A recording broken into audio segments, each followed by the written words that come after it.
Always great to experience an in-state rivalry. We know ETSU is going to be trying to give Tennessee their best. Lots of familiar faces on both sides and lots of East Tennessee products, including this man on the mound, Austin Breedlove, who gets his first start for the Tennessee Volunteers. 1-0, a 1.17 ERA, 7 strikeouts at 7 2/3. What do you want to see if you're Tony Vitello from Breedlove today? I think just getting him in the comfortable position of starting. We know that Breedlove definitely has some great stuff. We've seen that from him already so far, but what's it going to look like starting the game in front of this big crowd? These Tennessee fans have done a fantastic job this season of really packing this stadium early on and during the midweek. So how does he fare in this big environment with the crowd and against a big in-state rival? He'll be throwing a Cannon Peebles, Tennessee and ETSU on a 70-degree Tuesday afternoon in Knoxville. Baseball time in Tennessee between these two East Tennessee non-conference foes. As the first pitch to Jamie Palmise, the center fielder, is a ball outside.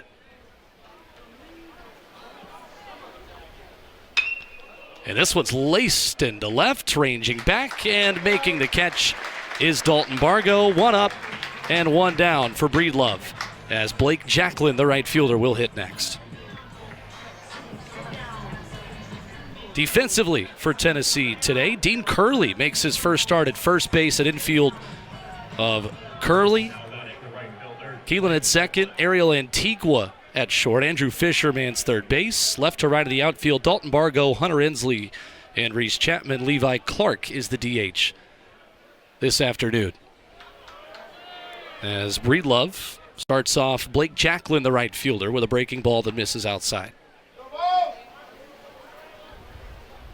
I'm excited to see Antigua get that start at shortstop. He made some of the most incredible plays last season after coming off of an injury. They were working later in the season, try to get him some opportunities batting, and so now excited to see what he's going to be able to do this game defensively and offensively. Fourth start of the season for the Tennessee shortstop. This one to Keelan. Easy throw to first. Curley manning the bag. 2 up and 2 down. So that'll bring up the shortstop, Cody Miller, for an ETSU team with Palmise in center. Jacklin hitting second. And Miller, the third place batter. Cooper Torres, the second baseman, bats cleanup. J.D. Yacobinis, the catcher today, bats fifth. Grant Gallagher, second in the nation with 11 home runs, mans the sixth spot. Joey Little, Tristan Curlis, and Lenny Montesano round out the order for head coach Joe DiNucci. See how it's scored, but regardless, it's a man on third with 2 away for ETSU. What a great way to keep your offense alive with 2 outs. I mean, he hits that ball barely off the third. First pitch swinging from Cooper Torres, fouled back. It is a single and a 2-base error from the Tennessee center fielder Hunter Ensley, putting Miller on third for the second baseman Torres. And a breaking ball misses as Breedlove runs the count even.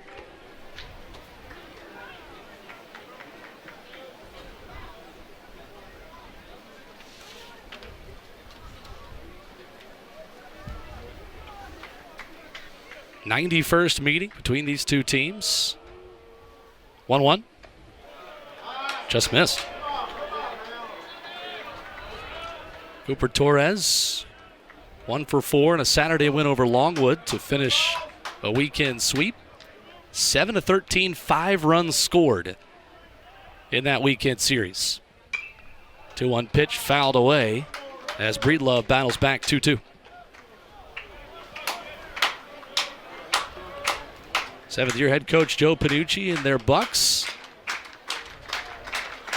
up there in Johnson City, 15-4, picked 4th in the SoCon, an excellent midweek foe for the top-ranked team of the country. 2-2. Fastball misses up, count full to Cooper Torres. This ETSU team, they're starting out extremely aggressive, swinging the bat. Comes around to score, and ETSU has an early lead on Tennessee. And this hit, it's not incredibly powerful, but it still gets the job. Buccaneers. And Tennessee had to know that ETSU were going to come out. They were going to give them their best game here, give them everything that they've got. Tennessee with that win streak right now, everybody wants to beat it. There's a big target on their back, and if an in-state rival like ETSU can do it, that would be huge for them. Redshirt senior J.D. Yakubinis grabs a bat. Lifts the first pitch foul. Yakubinis this season, .338 average. To go with 2 home runs, 17 RBIs, right in the middle of the CTSU lineup. That is second in the NCAA, the .613 slugging percentage, only behind Tennessee. A single and a 2-base error against Cody Miller, and an RBI single from Cooper Torres puts ETSU up in the top half of the first with Tennessee baseball than what these two East Tennessee teams have today. Truly, it is absolutely gorgeous. Not a cloud in the sky, a slight breeze.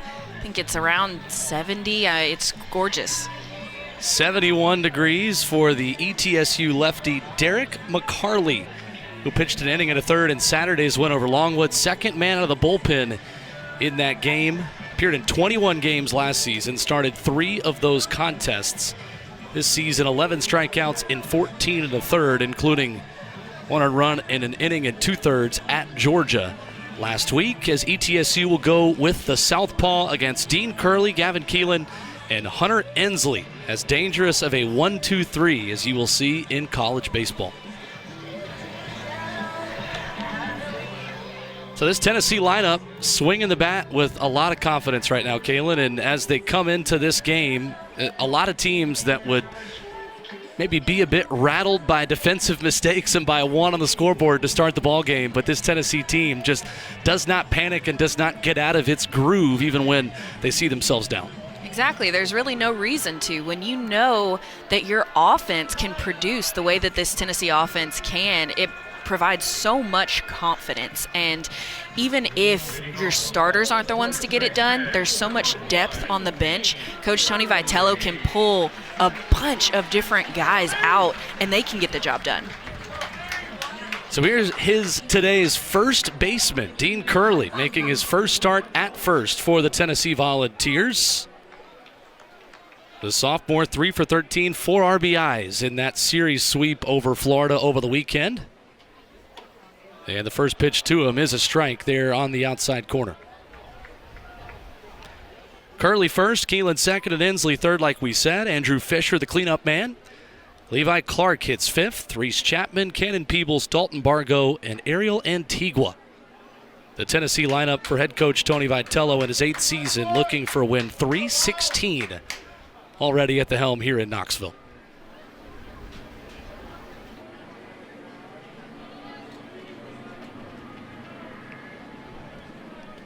Lefty on righty. Here is McCarley. Just misses outside. Balls and strikes today belonging to Aaron Davis behind the dish.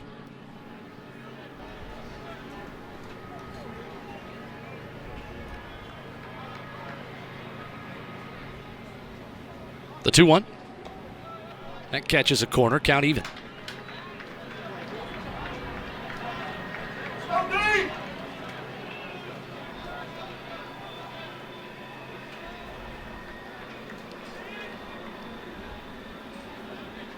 Two balls, 2 strikes. Pitch home.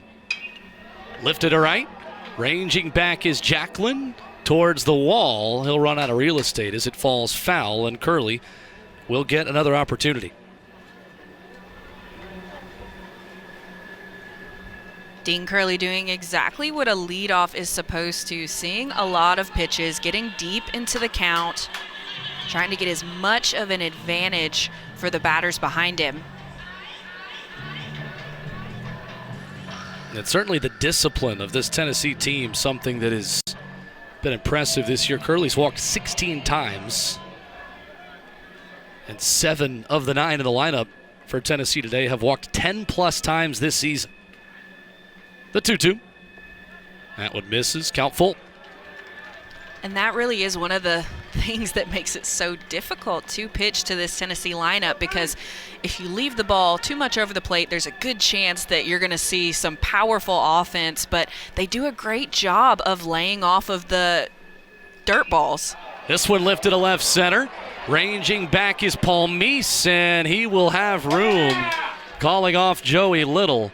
A loud out from Dean Curley, who saw a lot of pitches, but flies out. There's one away.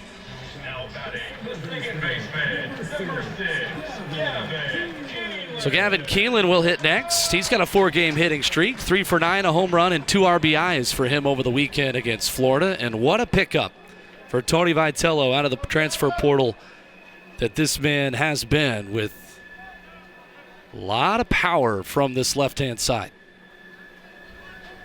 Shows bunt, pulls it back, watches a strike. And you want to talk about someone who's got a great eye. 19 walks with only 5 strikeouts. He has great pitch recognition.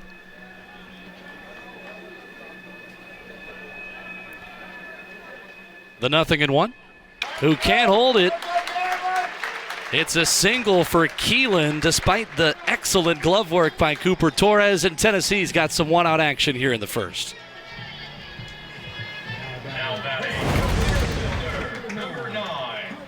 This ball hit up the middle. What a great effort by Torres. Was shaded more towards first base, but does whatever he can just to keep that ball from going to the outfield. So here's Hunter Ensley looking for to atone for that error in center. Allowed a run to score back in the first as he swings at the first pitch, ambush, and fouls it away. .312 average, 2 home runs, 19 RBIs for the Tennessee senior, who was 3 for 11 with 3 RBIs over the weekend here in the sweep over the Gators.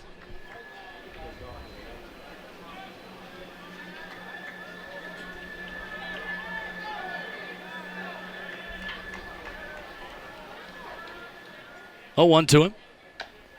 Misses away. Haven't seen the run numbers as much for Ensley to start this year. His last home run was back on February the 23rd against Samford. But what a constant in Tony Vitello's 3 spot. Ensley has still been so productive in this hole. And yeah, you're right. A team that's known for the home runs, Ensley really doesn't produce that many. However, like you said, he's just so consistent. He's somebody that Coach Vitello knows is going to produce. It may not be a home run, but he's going to make something happen. And then 2, just being that senior leader. It's important for him to be in that spot in the lineup because a lot of the guys on this team look up to him. One of the clutchest players for Tony Vitello's team, and likely in the history of this program for his role in the national championship last summer in Omaha over Texas A&M. As McCarley will check on the runner Keelan, who's got 5 steals on 6 attempts this year.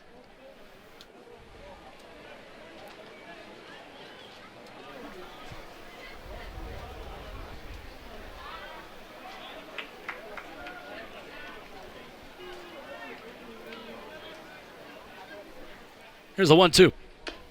Upstairs.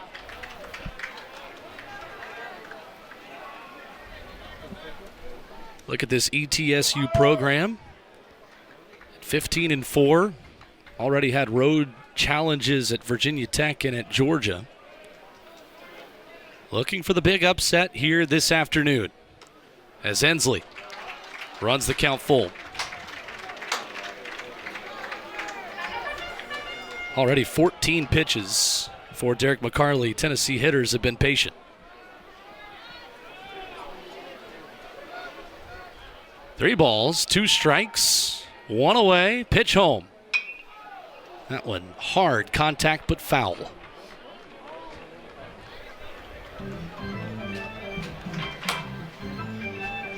Ensley waiting for his pitch. He knows this is a big opportunity here to try and move Keelan into scoring position. Wants to make sure that he gets the pitch that he wants to drive.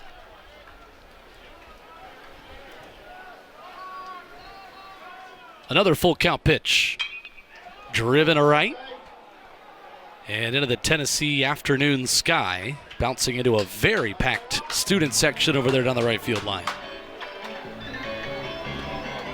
Imagine these long at-bats. There's quite a few things being talked about between that student section and the right fielder, Blake Jacklin, over there as well. I'm sure they're being so nice to him. Not giving him a hard time at all. 8th pitch of the at-bat to Hunter Ensley. Fouled straight back. Lots of heads on swivels. That one would have been sitting in our laps had there not been a net behind home plate. What a quality plate appearance from Ensley.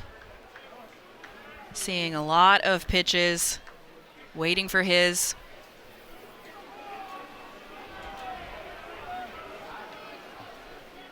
Here's pitch number 9 to him. Grounded, left side, tough play. Cody Miller goes to second for one. That is all he'll get. Cooper Torres trapping it there as the fans at Lindsey Nelson Stadium might have thought Torres came off the bag here. I definitely think that was a possibility. I don't think they're going to review it, though. Looks like he did just keep that left foot on the bag. Kind of a first baseman pick right there from Torres, who's already flashed the leather on a pair of occasions. And that'll bring up Andrew Fisher now with a runner on and 2 away, as Ensley will get back to the bag.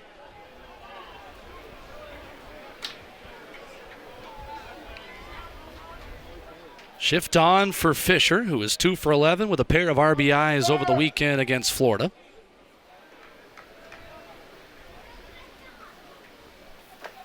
And the first pitch catches the corner at 79 miles per hour for strike 1. 286 average, 7 home runs for Fisher. And when he connects with one, it often ends up in a different area code, as that one misses outside.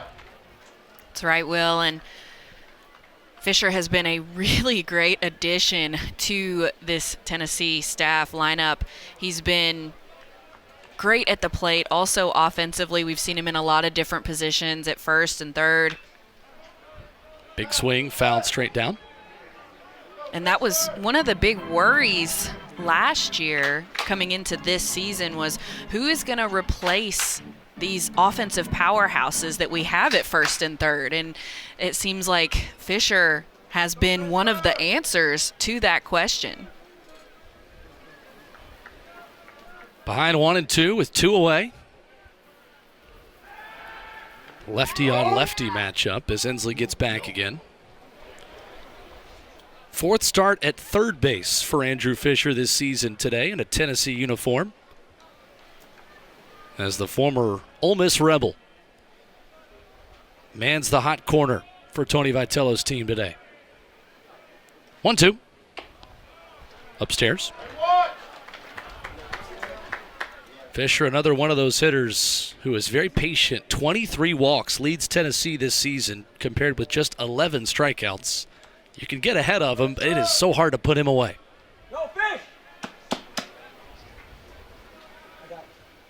Here's a 2-2. That one's chopped foul.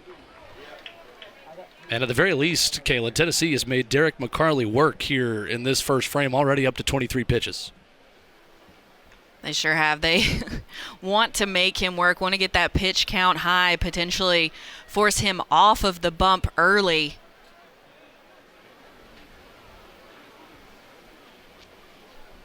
Here comes the 2-2. Staying alive again.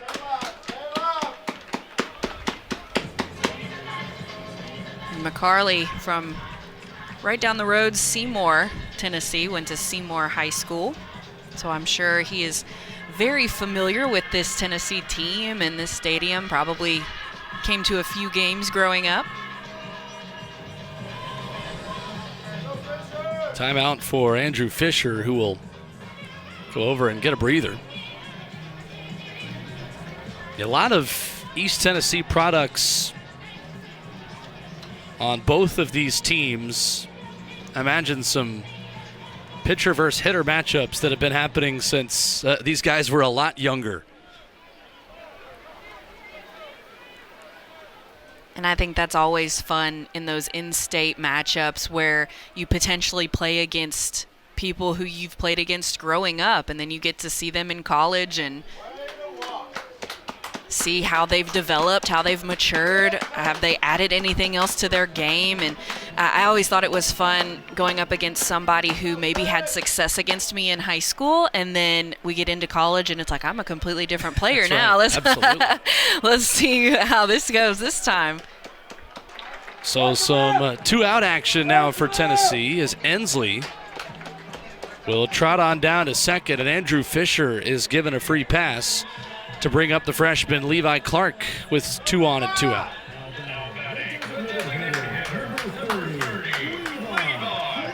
Well, that's one way to keep him from fouling it off. Yeah. It's all right, I'm done with you. I'm ready to move on to the next one.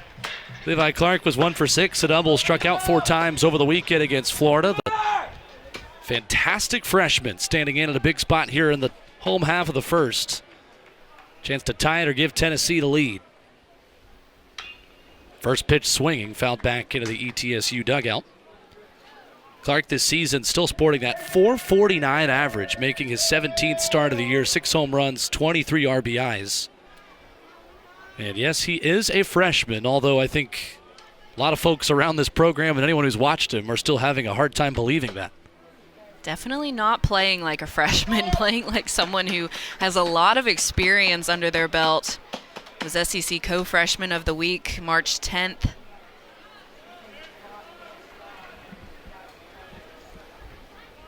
Count even at 1-1 from the lefty Derek McCarley. And that one just missed. Aaron Davis not giving those corners to Derek McCarley or to Austin Breedlove here in this first frame. 2-1. That one well inside.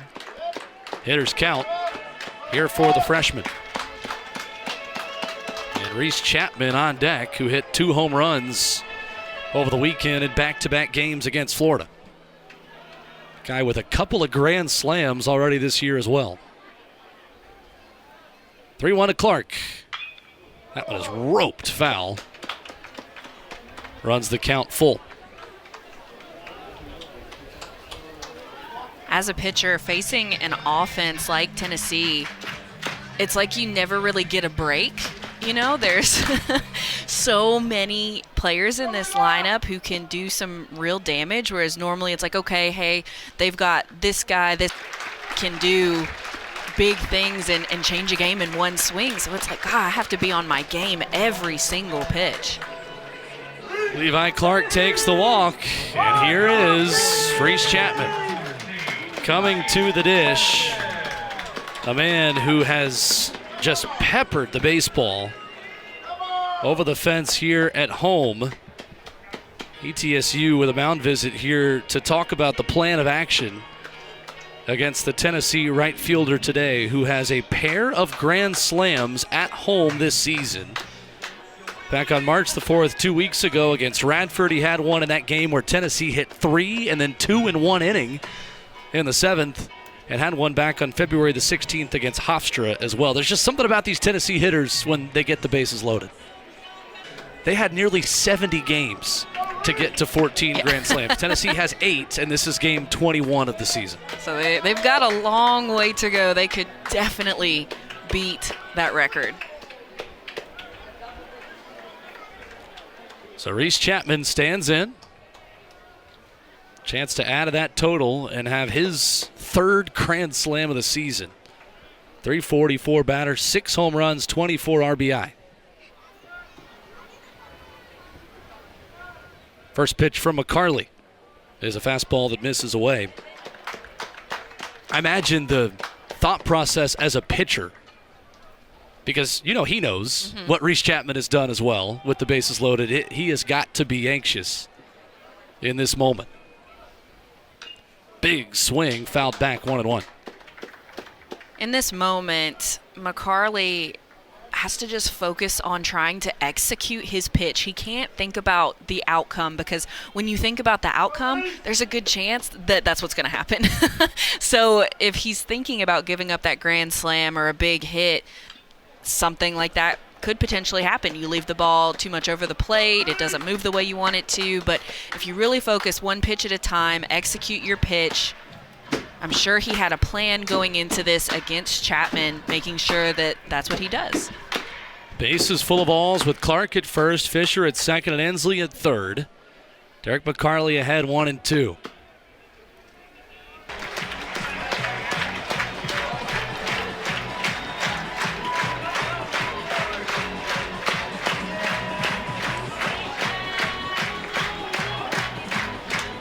So the error for Cooper Torres allows Hunter Ensley to score. That's a 4-6. And then they come home.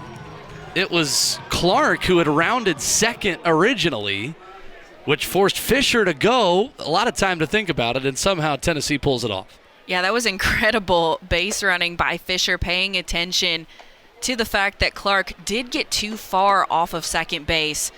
Has to hurry back. ETSU makes the throw to second, and then Fisher takes advantage of that, breaks hard, and is able to score another run for the Vols. Cannon Peebles, the catcher today for Tennessee, lifts this one foul, 1-1 quickly. Peebles, a big 2 RBI hit in that Game 3 comeback win over Florida over the weekend. His only hit of the weekend, as the Vols look to get him going out of a little bit of a slump here before they head to Tuscaloosa for a big matchup this weekend. Here's a 1-1. High and away. And McCarley struggling to put away these Tennessee hitters, especially late in the count. And I'm sure there is a little bit of the mental piece to it where he knows, I can't give anything that's too good because of what these hitters are capable of doing. Then he ends up getting behind because Tennessee isn't swinging at any of his movement, any of his junk pitches. It's a tough spot to be in.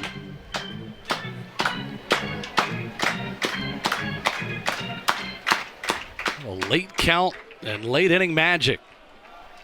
Last, the first inning comes to an end. 2 runs for Tennessee on just 1 hit. The error from Torres allowing a pair of runs to score. Vols by 1 after 1. He pitched the first inning, gave up an earned run, and allowed 2 hits. Sharp, the lefty, will continue the bullpen game today for Tennessee. Last pitching in the midweek exactly a week ago against West Georgia, going an inning, allowing 1 hit, 1 run, striking out 1. He faced 4 batters in that game. 5 1/3 for him so far this season. 2 hits, 1 run, 4 walks, and 11 strikeouts. Big lefty with big-time potential, Caleb. That is a theme for Tony Vitello for these young pitchers who are getting acclimated to college play. That's so true, Will. And this is a trend that we see from Coach Vitello in the midweeks, switching a pitcher every inning, trying to get his bullpen as many opportunities as possible. The young guys, some of the transfers, newbies, making sure that he has as much depth as possible. You never know when your name is going to be called. And then especially in postseason, you never know what's going to happen. You may have to bring somebody up. And he wants to make sure that these guys have experience. It'll be Grant Gallagher, the first man up. First pitch swinging, popped high into the air with the sunglasses shining. Gavin Keelan, 5 steps back into the green. 1 pitch and 1 out against the man with 11 home runs this season in Gallagher.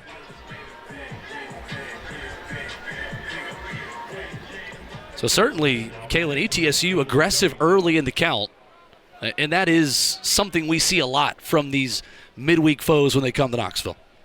Definitely. They want to make a statement. They want to try to put pressure on the pitcher. They want to put pressure on the defense. So they're going to be aggressive in the box. They're going to swing early. If they see that pitchers throwing strikes, trying to get ahead, it makes sense.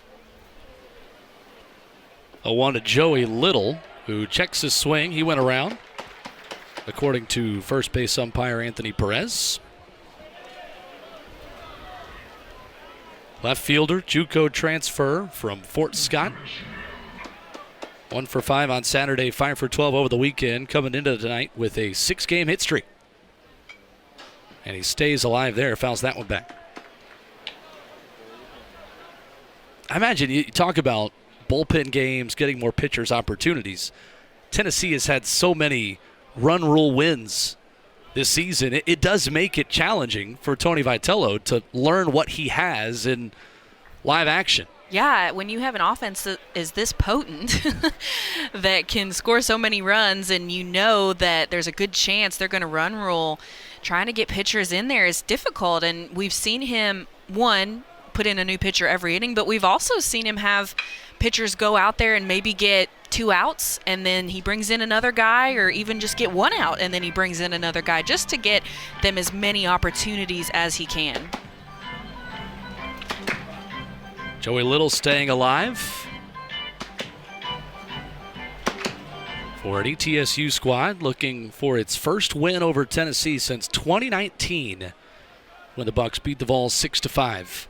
Little is sat down, and quickly there are 2 away here in the second. This is just a disgusting off-speed pitch, coming in at 77 and just falling off the table for the swing and miss.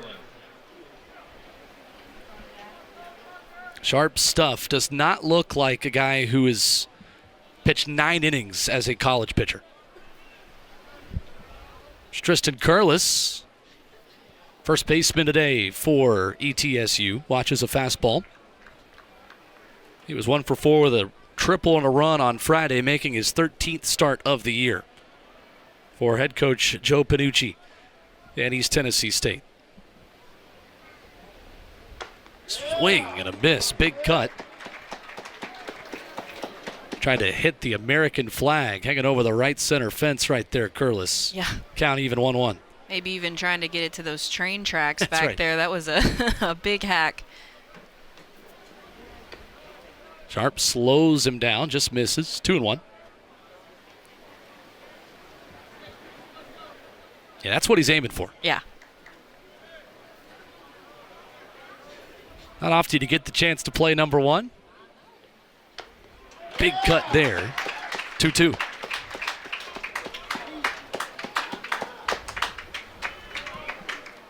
The new off-white jerseys for Tennessee today, you see for Sharp there. Yeah, they look really good. I'm a fan of the, it is an off-white. I'm also a fan of the cream. 2-2, misses. Count full. I really like how Sharp has continued to mix in that off-speed pretty consistently with his faster stuff, just messing with the timing of Curlis, going 89, 77, back to 80 out there and right. Curlis clearly with the power to hit the train tracks when he gets a hold of one. For an ETSU team now that has 46 home runs, 4th in Division I, as Lenny Montesano, the 9th place batter, the DH today, looks to keep the line moving. Quickly 1-1. Yeah, you look at this ETSU team statistically, 213 hits coming into the game, 25th nationally. Home run numbers, but also the pitching staff that has been terrific as well. A 3.39 ERA, 16th best in the NCAA. Losses to Virginia Tech, Miami of Ohio, Pittsburgh, and at Georgia. Could make the argument, Kaylin, this is as strong of a midweek opponent maybe as Tennessee will see all season. I completely agree with that statement, Will. I think that not only is there like a big in-state rivalry that is going to push ETSU to play even harder, but their numbers are good. They have great offensive numbers, great pitching numbers, and we knew that this was going to be a close game coming into it. And that's exactly what it's looking to be right now. And also, ETSU has played some very good competition coming into this. I mean, already facing Virginia Tech and Georgia. So they are well prepared for this matchup. Bucks represented in the crowd as well. Short trip down from Johnson City. Curless home run at 102 off the bat, traveling 376 feet. In the future, Spargo goes down swinging for the first out.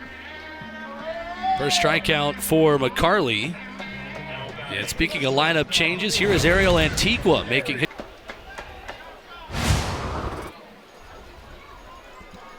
Antigua, no ABs over the weekend against Florida. Defensive sub for the Vols as the first pitch misses low. And what a glove he has got. Sophomore shortstop, a .267 hitter to go with plus defense in the middle infield. And the 1-0 misses outside. Antigua is one of those players, sort of a defensive specialist, where if you need an out, you've got to make that double play, whatever it is. That's who you look to. 2-0, catches the inside corner. And defensively, if you are looking for a weakness in this Tennessee team, that is it. With the fielding percentage 11th in the SEC at .971 in the early year for the Vols. As Antigua ropes this one right at the second baseman, Cooper Torres. Another great defensive play, well positioned. Torres, the Walter State transfer, sits down Antigua.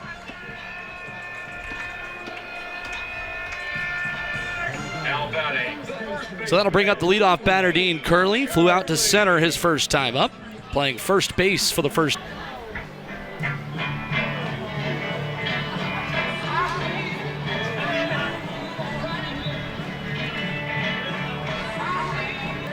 Bottom of the second inning, and a new pitcher on the mound for the first time today for ETSU with the leadoff man, Dean Curley.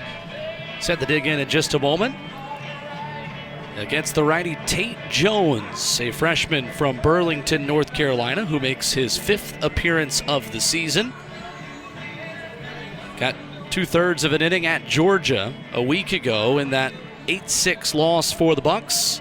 Did his job though, walked one, faced 3 batters, didn't allow a hit or a run, and has not allowed an earned run in 2 2/3 in 4 appearances so far in this early season. Kaylin, what did you like about Derek McCarley's start today?